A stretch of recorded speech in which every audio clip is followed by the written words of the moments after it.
종신보험 여태까지는 원화로 팔았는데 달러로 파니까 여러분들이 너무 어려워하시는 것 같더라고요.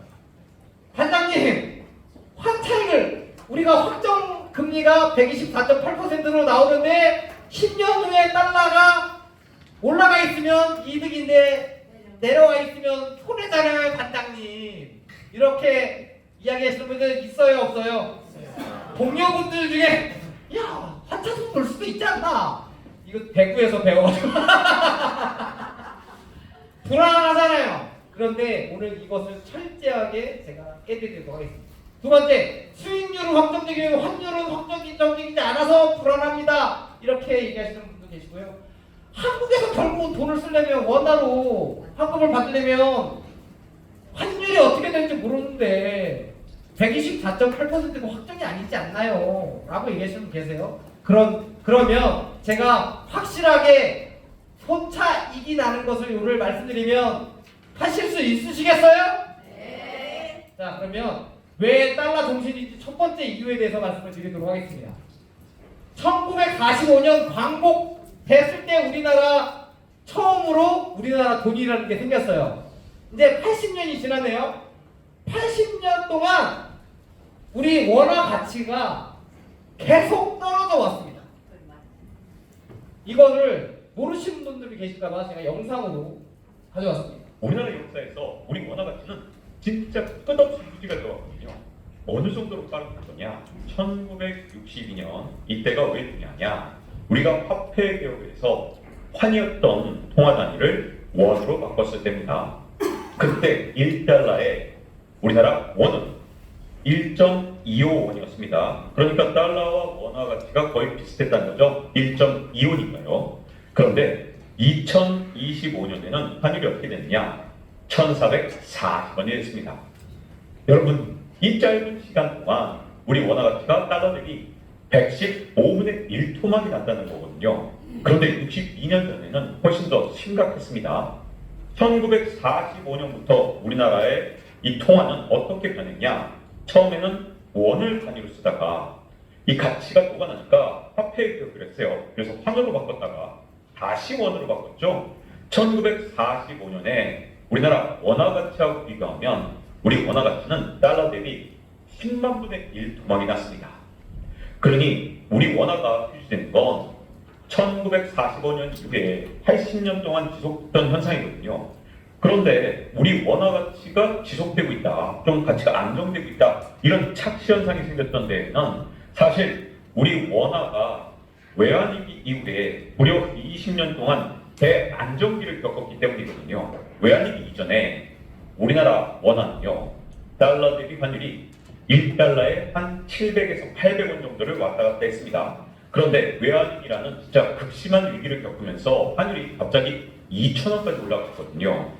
그런 다음에 사람들이 환율이 안정되기 시작하니까 그동안 우리가 착각에 빠졌던 거죠. 우리 원하는 틈만 나면 유지가 되고 있었는데 잠깐 환율이 1,100원 정도에서 왔다 갔다 하는 그런 상황에 우리가 처해 있다 보니까 우리 원하는 달러 대비 1,100원이 너무나도 당연하게 느껴졌거든요. 그런데 여러분, 최근 들어서 새로운 세상이 왔습니다. 어떤 세상이 왔어요? 환율이 갑자기 2022년부터 계속해서 올라갑니다. 최근까지 1,480원을 찍었다가 한국은행과 정부가 찍어 누르면서 이거보다 국민연금이 더 컸겠네요.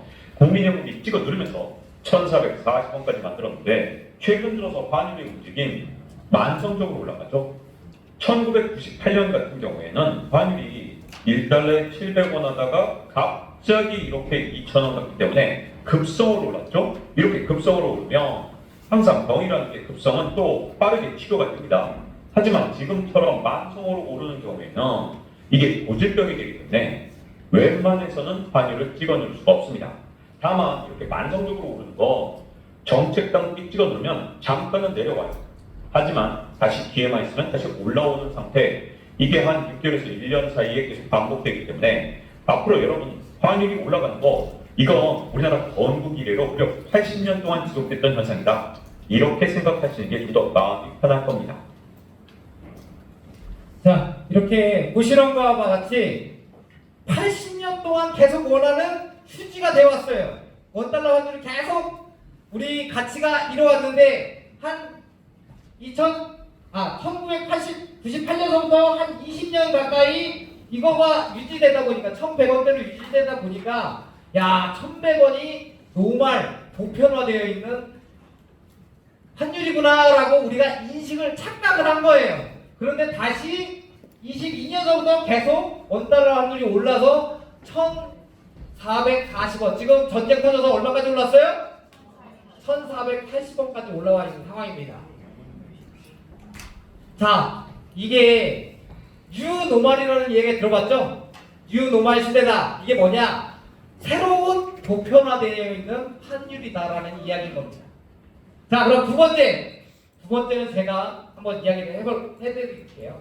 경제 지표로 달러와 원화 가치를 한번 비교해 드리겠습니다. 경제 지표. 첫 번째, 경제 성장률.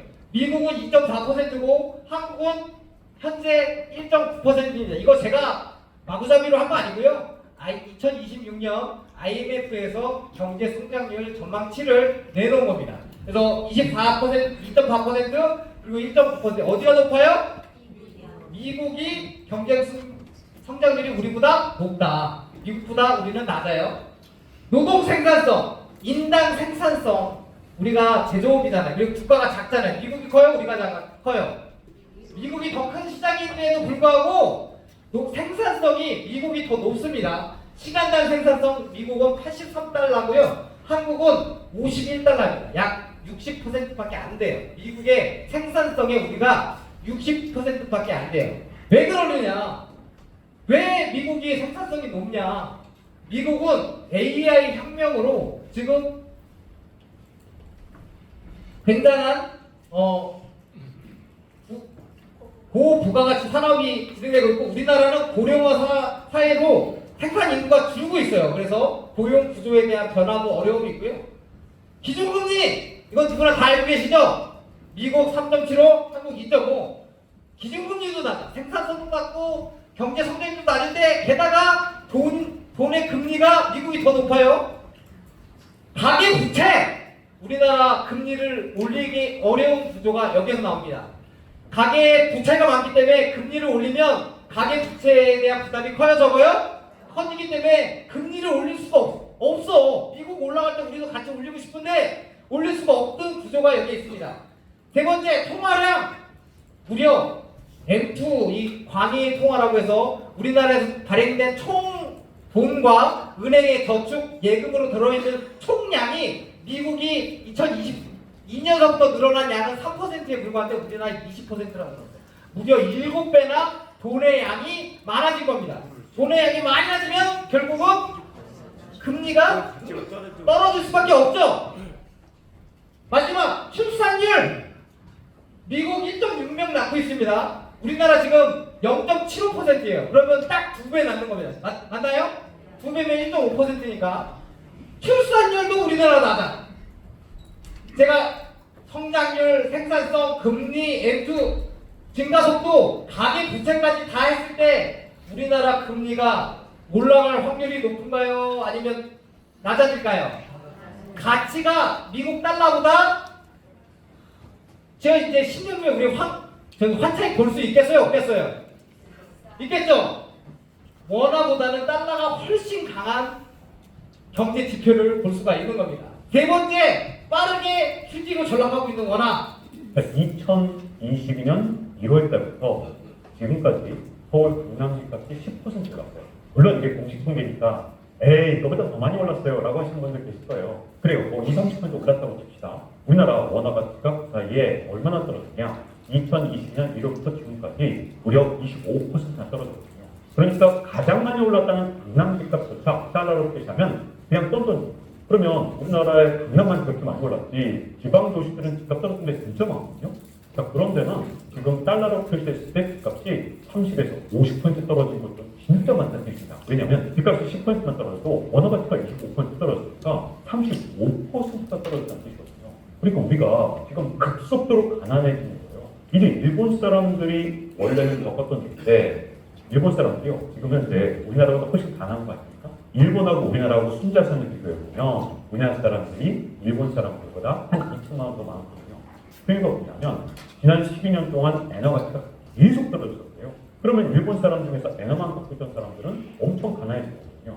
이번에 우리나라의 원화가 급속도로 지금 현재 약화되고 있는데 이게 단기적인 현상이 안타깝게도 아닙니다. 2022년 1월부터 미국 연준은 굉장히 강력한 긴축 정책을 썼습니다.